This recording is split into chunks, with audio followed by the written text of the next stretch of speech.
Welcome to Vanajamani kitchen. நான் இப்போ மிளகு கார சேவ் செய்ய போகிறேன். அதுக்கு தேவையான பொருட்கள்: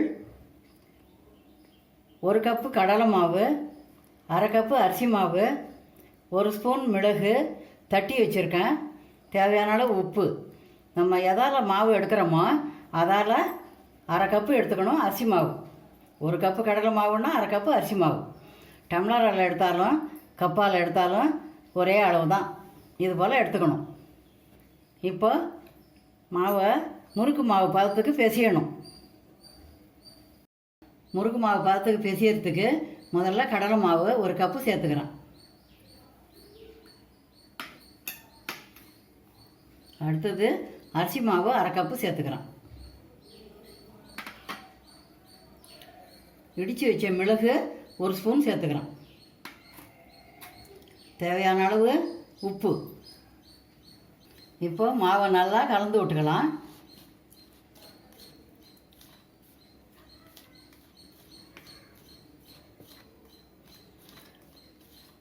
மாவு நல்லா கலந்தாச்சு.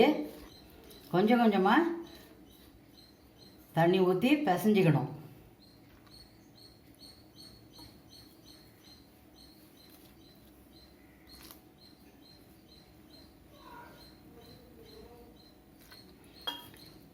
இந்த மாவில் வெண்ணெய் போட்டும் செய்யலாம். இப்போ நான் சுட்ட எண்ணெய் ஊற்றி செய்ய போகிறேன். கொஞ்சம் கொஞ்சமாக தான் தண்ணி சேர்த்து பிசையணும். தண்ணி அதிகமாகிடுச்சுன்னா மாவு போட வேண்டியதாக இருக்கும், அளவு மாறும். அதனால் கொஞ்சம் கொஞ்சமாக தண்ணி போட்டு பிசைஞ்சிக்கலாம்.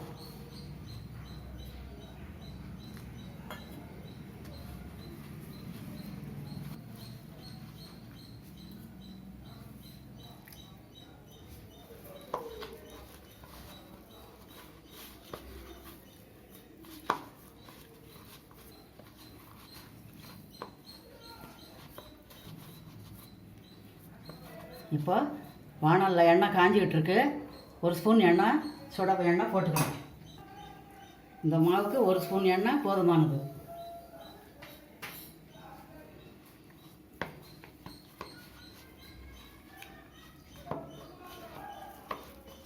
மாவு பாருங்கள், இவ்வளோ லூஸாக இருக்குது, கிண்ணத்தில் ஒட்டலை. இது போல் தான் பிசையணும். முறுக்கு மாவு ரெடி ஆகிடுது. இப்போ முறுக்கு அச்சில் போட்டுக்கலாம். இது போல் முறுக்கு அச்சில் தான் போட்டு முறுக்கு புழியணும். இது உள்ளுக்குள்ளே எண்ணெய் தடவிட்டேன், இதுலேயும் எண்ணெய் தடவிட்டேன். இப்போ மாவு உள்ளே போட்டு பொரிச்சு எடுத்துக்கலாம்.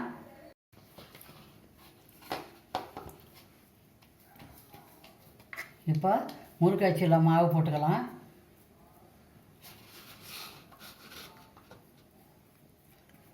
முக்காலா போட்டால் போதும், அப்போ தான் புழியறதுக்கு சுடுவாக இருக்கும். எண்ணெய் காஞ்சிடுது.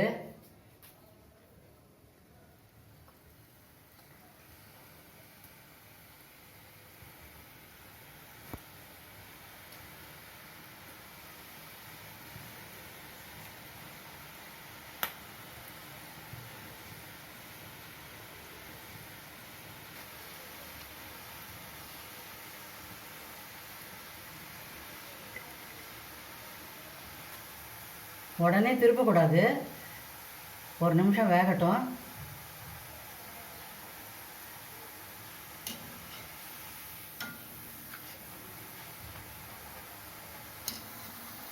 இன்னும் ஒரு தரம் திருப்பி விட்டுக்கலாம். போடும்போதே கட் பண்ணி போட்டாக்கா இது போல் உதிரியாக வரும்.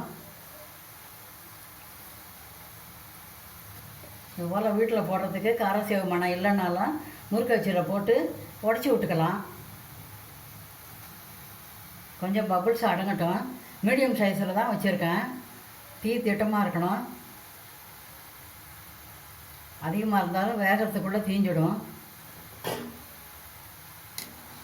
திருப்பி விட்டுக்கலாம்.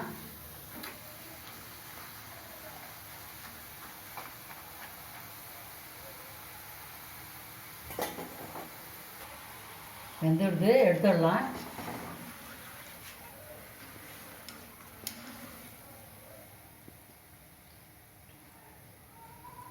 எண்ணெய் வடியட்டும்.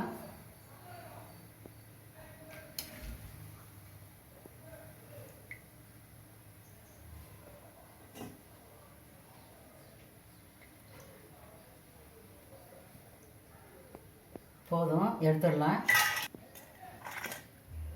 இதே போல் எல்லா மாவும் சுட்டு எடுத்துக்கலாம். அதுக்கு முன்னே நம்ம கடையில் தான் வாங்கி சாப்பிடுவோம். இப்போ 5 நிமிஷத்தில் வீட்டிலே செய்து சாப்பிட்லாம். வீட்டில் செய்கிறதால நமக்கு ஆரோக்கியம் அதிகம். கடையிலன்னா அடுத்தடுத்து சுட்ட எண்ணெயிலே எண்ணெயை ஊற்றி சுடுறதுனால நமக்கு வயிற்றுக்கு ஒத்துக்காது. நம்ம வீட்டில் செய்கிறது வயிற்றுக்கு ஒத்துக்கும். எவ்வளோ வேணாலும் சாப்பிடலாம். நினச்ச நேரம் செய்து சாப்பிட்டுக்கலாம். பாருங்கள் எவ்வளோ முறமுறன்னு இருக்குது பாருங்கள். பாருங்கள், இதே போல் நீங்களும் வீட்டில் செய்து பாருங்கள். சுவையான மிளகு கார சேவு ரெடி ஆகிடுது. நீங்களும் இது போல் வீட்டில் செஞ்சு பாருங்கள். எப்படி இருக்குன்னு கமெண்ட்டில் சொல்லுங்கள். இந்த வீடியோ உங்களுக்கு பிடிச்சிருந்தா லைக் பண்ணுங்கள், கமெண்ட் பண்ணுங்கள், ஷேர் பண்ணுங்கள். சுவையான பலகாரமாக செய்து சந்தோஷமாக சாப்பிடுங்க. தேங்க்யூ.